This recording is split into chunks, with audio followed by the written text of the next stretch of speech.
Hey everyone, I hope you're all doing really well. Today I'm going to be sharing with you 4 Natasha Denona mini palettes I wish existed. For me personally, the mini palettes being only $33 Canadian are the most affordable and accessible palettes from Natasha Denona's range. And I have yet to even pick one up. As much as I've been so curious about the formula, I've been really wanting to try Natasha Denona as a brand. I just feel like the mini palettes that exist currently, they don't really capture my attention. The gold palette definitely is something that I do have on my wish list. That is the mini gold rather, is something that I definitely have my eye on and I am curious to try that out. But otherwise, these 5-pan curated palettes in theory seem like something really great, but none of them have really captured my attention and made me feel like I need to go out and buy the palette. This video concept is inspired by LS. She has previously done palettes I wish existed videos, so I will link her playlist down in the description box of this video. You guys should definitely go check it out. She comes up with like shadow names and entire palette themes. I absolutely love it. For me, what I did was I just took existing shades, so I don't have like shade names or full themes for the palettes, but in any case, I do have some really cute curated palettes that I would love to see from the Natasha Denona range, so let's just hop on into it. If you saw my Sephora $1,000 fantasy cart video, you know that the Metropolis palette was #1 on my wish list. It's something that I think will almost indefinitely live on my wish list. Maybe one day I will pick it up for myself. I know in that video I did say that might be something I purchase as a birthday gift or a graduation gift, but the palette is limited edition, so I'm not so sure that I will ever get a chance to get it in my hands. But I love the idea of there being a mini version of the palette, just like how there is a mini gold and there is a mini tropic. I think that a mini Metropolis palette would just be the best thing ever because the color scheme and the entire concept of that palette really draws me in and is something that I definitely have my eye on. And even though the Metropolis palette as it stands is absolutely perfect and so beautiful in my mind, I decided to curate the palette down to the 5 key concepts of the Metropolis palette, or the 5 key color stories of the Metropolis palette rather. And I created this palette right here, which I've called the Suburbs, because it is a more simplified, minimal version of the Metropolis palette. It doesn't have as much going on, it's not as busy, your eye isn't drawn to a million different places within the palette. It's just a much more minimized, curated version of the Metropolis palette. And part of the reason why I did decide to call it the Suburbs is because I think that kind of works with Metropolis, but also because I just love that album by Arcade Fire, so I just felt like that would fit perfectly into this theme as well, because these colors are just my kind of colors, so much about this palette just feels like me. And all 5 of the shades that I have in this palette did come from the original Metropolis palette. So there is a matte mustard, you guys know that's totally my kind of color. I love wearing those sorts of shades. Then there is a bright, vibrant gold, which I feel like goes well with everything else in this palette, and I just think it's just the perfect gold shade in my opinion. Then we have a matte green, kind of foresty green shade. Again, that kind of tone is just perfect for the Suburbs because there's more trees around, there is more nature, more green space.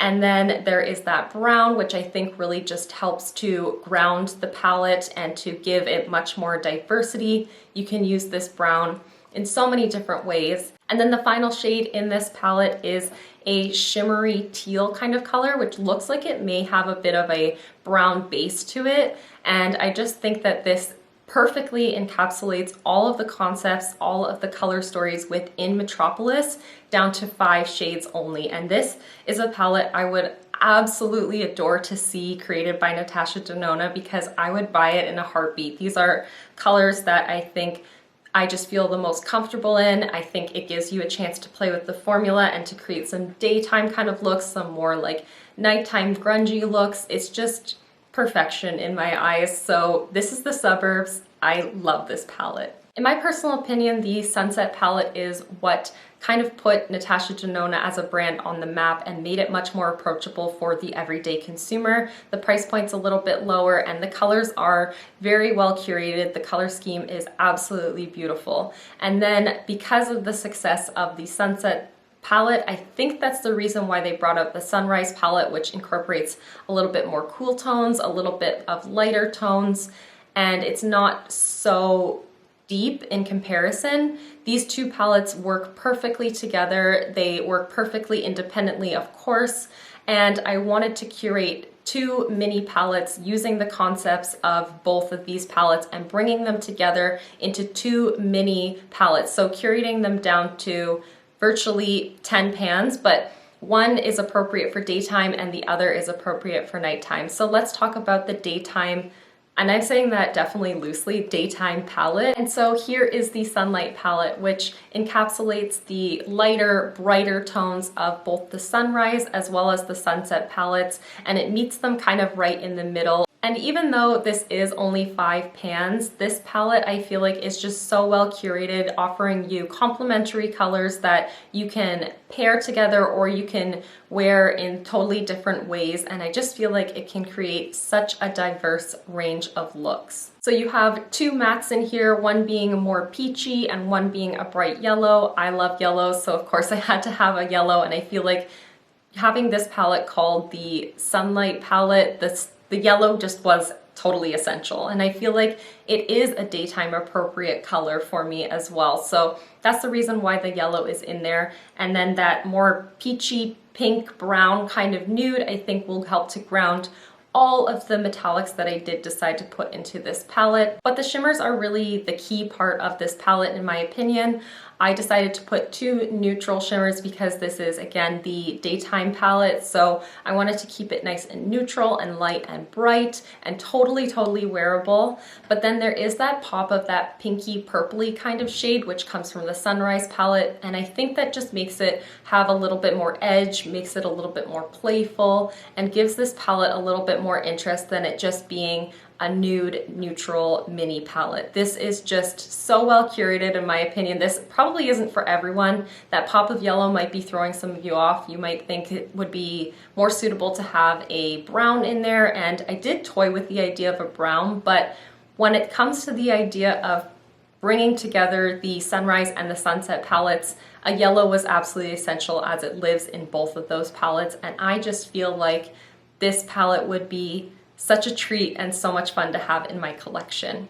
And so here is the sister palette to the Sunlight palette, which is the Moonlight palette. So this is the nighttime equivalent of the Sunlight palette. Again, it merges shades from both Sunrise and Sunset, but this color story is much more cool, it's much more deep, it's a bit more jewel toned, it's a bit more rich. And the amazing thing about this palette is that you could definitely use it to amp up looks that you create using the Sunlight palette. So if you were doing a daytime look and you had just that warm pinkish brown sort of transition shade, and then you had a little bit of shimmer on the lid, you could definitely go into the Moonlight palette and add that berry shade into the crease or on the lower lash line and just make it a much more nighttime appropriate look. In terms of the concept that I was coming up with, I did want to have the palettes be able to play off of each other, but also I wanted them to be independent palettes, and I feel like this Moonlight palette is an amazing standalone 5-pan palette. I think on first impression this palette does look a little bit disjointed, but actually